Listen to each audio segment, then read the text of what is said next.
Paradigm people, welcome into Paradigm Lifestyle Podcast powered by Paradigm Fitness Indonesia. It's your future. With me Francis 207 and Eric Limans. Dan hari ini kita udah langsung kedatangan World Champion Rani Ari. Halo. Wow.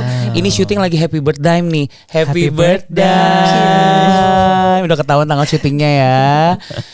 Dan congratulations loh. Oh my god. Udah umur berapa? Masih muda, metabolik aja sih masih 24 tahun. Oh. Dicatat metabolik bener. 20. Juara fatnya loh. habis turun. Oh. Umurnya sih sekarang baru bertambah 1 tahun. Jadi Oh. 31 tahun. Iya, iya bener. 31. Udah menjadi World Champion. betul sekali. Apa perasaannya? Perasaannya gak nyangka aja bisa jadi World Champion. Meskipun amatur tapi ya ketika dapet medali dan naik ke podium di angka 1 itu kayak kaget, kayak bengong. Kok bisa ya? Kok bisa dapet juara 1?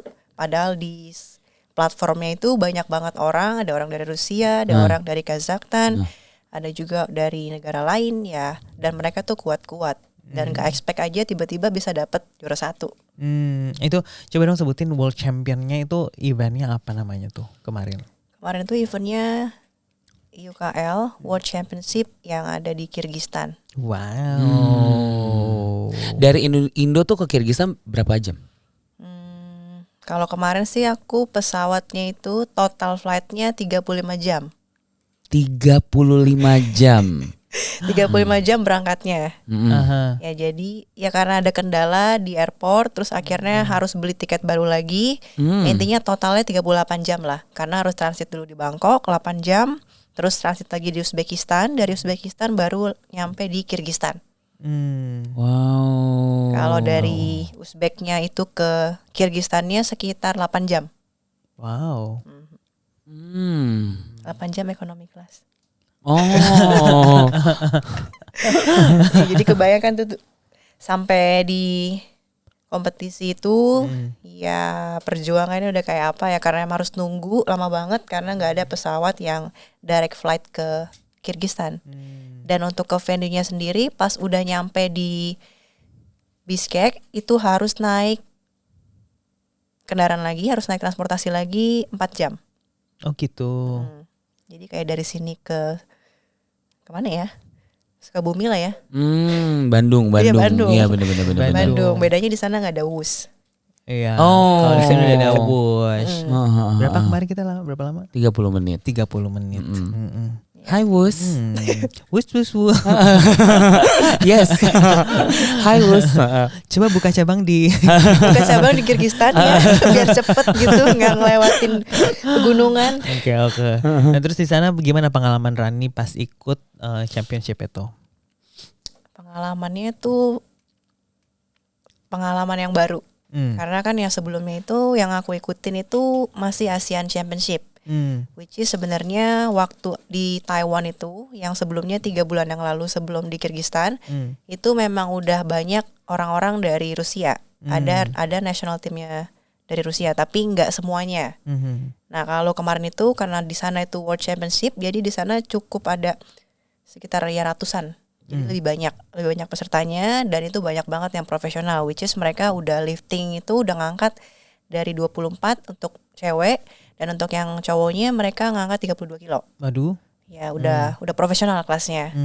Ya pengalamannya kalau di sana pas ngelihat waktu naik situ kayak deg-degan, tapi ya udahlah just do it. Ya, karena kan kita dari Indonesia, Asia which is yang baru sedikit banget peminatnya, terus untuk dari Asia sendiri itu untuk ngangkat untuk masuk profesional tuh masih jarang banget, hampir sedikit. Karena kalau di kettlebell sport itu masih orang-orang luar atau orang Rusia yang mendominasi si olahraga ini. Ya dari Indonesia sedang dibentuk. Oke, amin. Udah langsung jadi World Champion loh dari Indo dari ya. Indonesia, bangga sekali loh. Tepuk tangan dulu. Ya. Nah juara. Sebelum yang championship yang ini yang di Kyrgyzstan itu, Rani itu udah berapa kali ikut kejuaraan kettlebell? Kalau dihitung-hitung udah 6 kali. 6 kali. Baru 6 kali. 6 kali itu di mana aja? 3 kali yang di Indonesia, yang IKFF, terus yang acaranya happening itu kan? Iya, acaranya happening banget itu yang rame, yang sampai ratusan orang datang ya, yang heboh. Bener. Yang MC-nya juga keren banget itu. MC-nya bagus banget. Bener. Yang ada banyak, ada pisang, ada kopi, lengkap ya. Bener. Karena kalau kompetisi yang asli tuh nggak ada gituan. Makanya tuh kompetisi kita tuh kompetisi yang di Indonesia tuh yang paling wow banget kalau kataku. Oke. Ya karena dapat makanan, dapat kopi, semua full service-nya bagus banget. Wow. Ya kalau di luar itu nggak ada. Oh gitu. Ya aku aja kita harus beli sendiri. Minum aja harus cari sendiri. Nggak ada. Okay. Ya, jadi kompetisi yang udah diikutin itu ada 6. Udah 6. Yang pertama yang di Indonesia yang 3. Terus ada 1 online yang dari Eco World Championship juga. Tapi itu kategori yang baru aku ikutin. Terus yang terakhir ada Kyrgyzstan, sama yang sebelum Kyrgyzstan itu yang Asian Championship. Di Taiwan itu.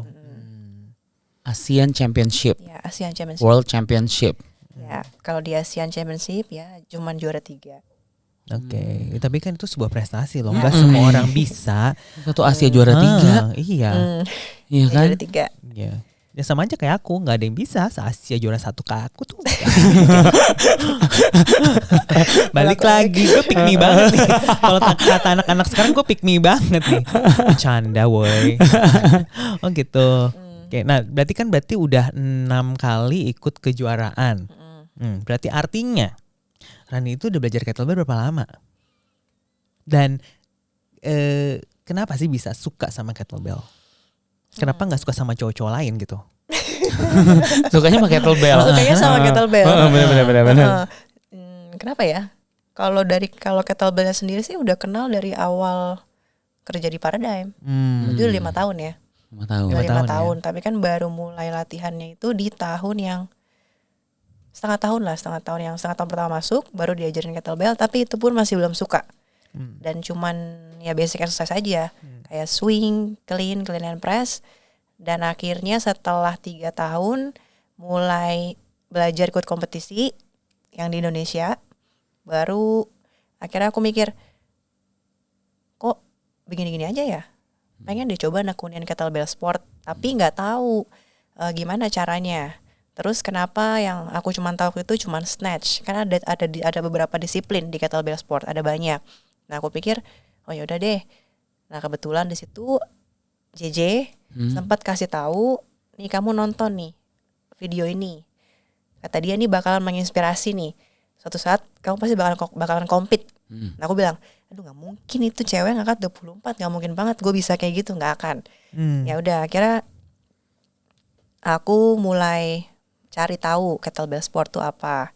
Ya udah akhirnya JJ mulai ngenalin, ini ada yang namanya Denis Vasilev, dan kebetulan itu di setahun yang lalu dia ada sertifikasi di Filipina. Nah, aku pikir, oh ya udah deh, belajar kali ya sama ini orang. Kebetulan dia lagi ada di Asia. Ya udah akhirnya aku ke sana, aku belajar, ternyata kettlebell itu nggak cuma snatch saja. Jadi ada banyak yang lain, ada double, ada long cycle, ada jerk, ada biathlon, ada banyak ternyata. Dan akhirnya di kettlebell sport course itu akhirnya aku juga belajar, oh ini caranya programming dan gimana caranya supaya bisa progres di kettlebell lifting. Ya tapi setelah ikut di situ, aku sempat lihat kayak kompetisi itu kayak apa sih, kompetisi realnya itu penasaran. Jadi pengen lihat. Ya udah mulai searching juga di Instagram, di YouTube. Akhirnya aku ngeliat terinspirasi, kayak termotivasi, bisa nggak ya suatu saat ikut Asian Championship. Jadi nggak cuma kompetisi yang ada di negara sendiri. Ya udah akhirnya aku pikir ya udah bisa kali ya. Dan di sana kebetulan waktu ikut course yang ada di Filipina itu ada beberapa orang yang memang dari Taiwan. Dia bilang tahun depan kita akan ngadain UKL Asian Championship. Itu yang kasih tahu yang di Taiwan. Yang kasih tahu itu yang dari Taiwan Association, Kettlebell Association. Ngasih taunya pakai bahasa Mandarin dong? Enggak. bahasa Inggris. Rani. Gua punya tahu. Enggak bisa. Jadi kasih taunya pakai bahasa Inggris, tapi ya udah di sana aku pikir boleh kali ya ikut championship yang lain, pengen tahu apa sih bedanya kompetisi yang di luar sana sama kompetisi yang ada di Indonesia. Ya yang dibuat sama yang happening itulah yang kemarin. Ya, yang bagus banget. Apa bedanya? Ya udah, akhirnya cari tahu UKL tuh apa sih? Oh ini tuh federasi yang beda, yang kalau bisa dibilang ya federasi yang cukup elit lah. Karena banyak yang bilang atlet sana kalau misalkan kamu udah ikut kompetisi ini, kompetisi-kompetisi kecil yang lain tuh udah kayak wisata. Udah kayak udah tenang. Ya, karena di sana kamu akan lihat orang yang benar-benar ngangkat kettlebell 24 kilo, 32 kilo yang udah bisa bikin repetisinya itu ratusan. Wow. Ya bayangin aja orang yang sekecil yang beratnya 68 kilo dia bisa snatch 32, bisa jerk 32 kilo, ratusan repetisi. Wow. Ya kan sedangkan kita aja udah nangis-nangis, sudah robek-robek tangannya. Pakai 16 kilo. Wow. Ya, jadi ya pas di sana aku mikir, oh ya udah berarti mau cari pengalaman baru nih. Ya udah akhirnya aku cari tahu infonya gimana dan gimana caranya bisa masuk ke si championship tersebut. Ternyata prosesnya juga nggak gampang. Karena satu, mereka tanya, kamu perwakilan dari Indonesia, timnya mana? Ya kan? Tim Paradigm. Iya, tim Paradigm. Makanya bajunya sampai tim Paradigm. Iya, Nggak ada yang ngerti. bener. It's your future logonya udah kayak nggak ada yang tahu juga. Ya kan? Logo kita paling unik. Kalau mereka tanya, oh ini dari tim mana? Indonesia tuh nggak lihat, ya kan? It's your future. Mereka bilang, oh beda sendiri kayaknya lambangnya, bukan lambang kettlebell. Tapi ya itu yang bikin unik ya, meskipun nggak ada logo kettlebellnya, tapi ada paradigmnya lah, udah. Tapi ya udah akhirnya aku mutusin buat ikut ke yang Taiwan Championship. Aku bilang cuma sendiri, tapi ngumpulin orang-orang dari Jakarta. Kebetulan ada beberapa orang juga yang memang mau berangkat ke si Asian Championship. Ya udah akhirnya kita daftar dan kita ke sana. Ya udah akhirnya aku approach si presiden dari UKL-nya. Aku bilang, aku representatif dari Indonesia. Gimana caranya supaya bisa ikut kompetisi di sana? Karena belum pernah ikut sebelumnya. Ya tapi kebetulan memang dia tuh humble banget dan dia bilang, oh iya udah kita senang kalau kita punya negara baru yang ikut di kettlebell sport. Karena kata dia udah lama banget nggak ada peserta dari Indonesia. Ada tapi itu udah lama banget, sekitar 10 tahunan yang lalu atau 5 tahun dia bilang. Dan sekarang udah nggak ada. Ya makanya ketika dia tahu kita mau datang, oh yaudah dia welcome. Ya akhirnya datang ke championship. Setelah datang ke championship, ngobrol, dan akhirnya presidennya juga bilang, ya udah, nextnya kita mau ngundang kamu lagi ke World Championship. Nah itu yang aku nggak expect. Tiba-tiba dia bilang, ya kamu bisa datang aja. Aku pikir nggak boleh, soalnya kan masih kelas amatur. Terus kata dia nggak apa-apa, datang aja. Nanti juga kamu bakalan lihat kok, bakal dapet experience yang baru. Nah ketika udah nyampe di Kyrgyzstan, karena aku juga cuma sendiri datangnya, representatif dari Indonesia, ya akhirnya setelah kompetisi itu diajak ke official dinner mereka, dan akhirnya di sana diumumin, ya pokoknya mulai sekarang kita mau menobatkan ke presiden gue jadinya. Ya pokoknya dinobatkan, dia bilang ya kita mau kamu jadi country leader. Jadi kamu yang bisa pegang Indonesia sekarang. Oh ya udah, itu pun kayak kaget, kok bisa ya? Ya udah nggak apa-apa, memang kamu aja, karena kita lihat kamu yang benar-benar effort datang sampai ke World Championship, itu kata presidennya. Ya meskipun kita nggak ngerti juga ngomongnya, dia ngomong Rusia. Jadi ada translatornya waktu di sana. Oh gitu. Kirain Rani udah bisa bahasa Rusia. Nggak bisa, cuma tahu tapi beberapa kata-kata aja. Coba dong. Selamat pagi apa? Selamat pagi nggak tahu, good morning. Good morning. Selamat pagi nggak tahu. Yang tahu apa? Yang tahu? Privyet. Apa tuh? Hai. Apa lagi? Poka. Itu apa? Bye. Oh gitu. Ya. Kalau I love you apa tuh? Aduh lupa lagi. Aduh.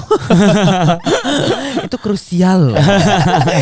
I love you sama thank you. Aduh thank you. Spasiba.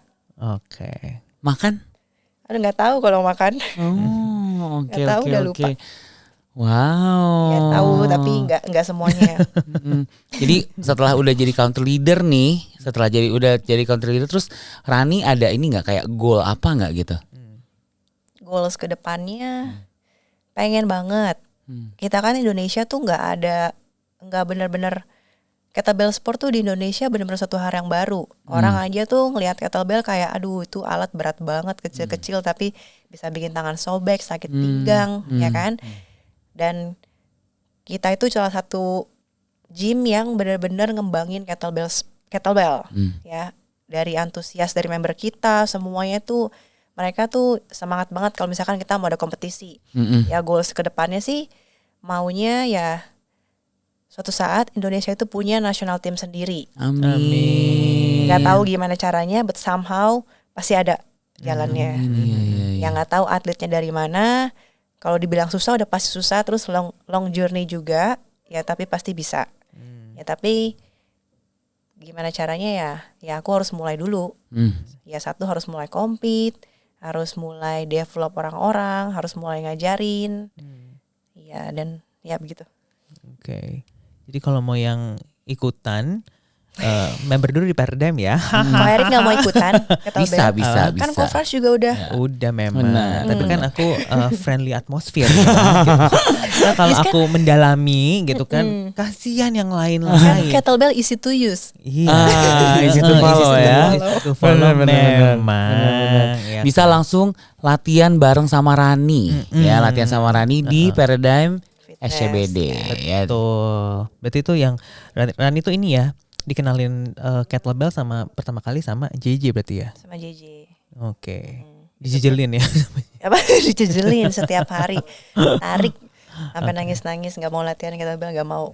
Sampai tangan udah sobek tetap aja nggak mau. Sampai akhirnya aku pikir ini olahraga apa sih gue nggak mau. Pokoknya kettlebell satu bikin berdarah, sakit pinggang, sakit leher semuanya.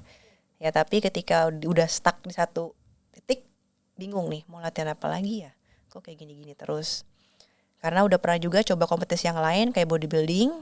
Ya, tapi mikir lagi bodybuilding badan bagus terus apa? Oh iya ya, waktu itu Rani pernah ya. Waktu itu apa ya? Bikini bukan sih? Iya bikini bottom. Bikini waktu itu di Singapura. NPC. Ya tapi udah cukup sampai situ aja karena nggak berniat untuk mendalami bodybuilding. Ya akhirnya mikir lagi apa nih yang satu jalan sama Paradigm Fitness. Ya udahlah, aku pikir oke, kettlebell. Karena kan kebetulan kita juga ada kompetisinya kan. Ya udah aku pikir ya udahlah, gue mau jadi cewek pertama yang bisa ngangkat 24 kilo. Wow. Luar biasa. Tapi nggak tahu kapan. Wow, amin. Bisa Tapi, aja dulu. Iya benar. Embrace the challenge. Benar. Nah, pasti udah jadi world champion.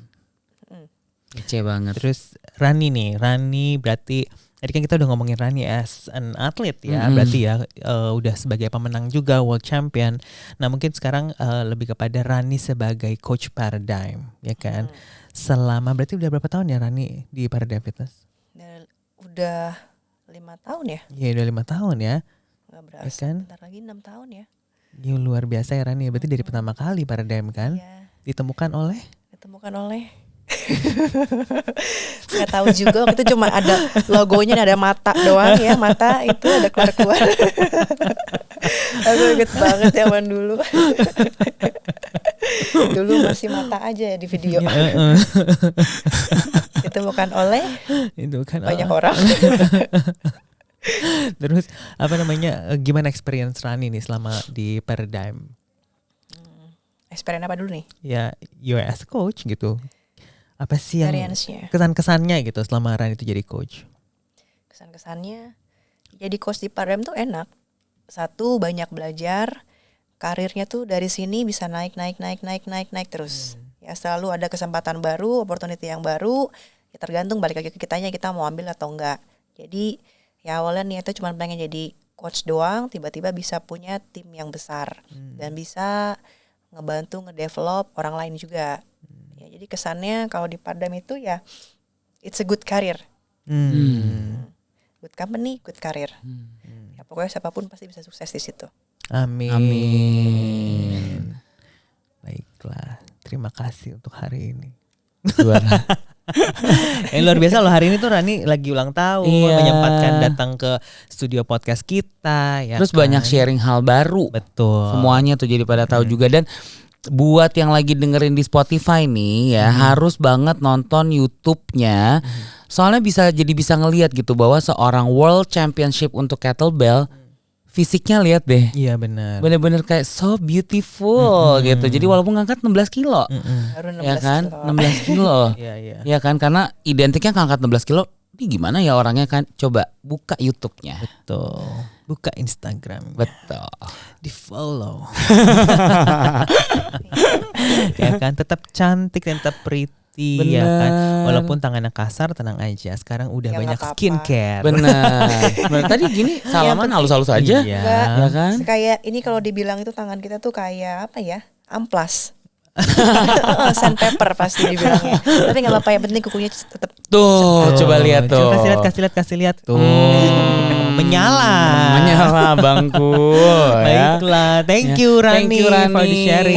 Thank you. Nah, buat Paradigm People, thank you so much for watching and listening.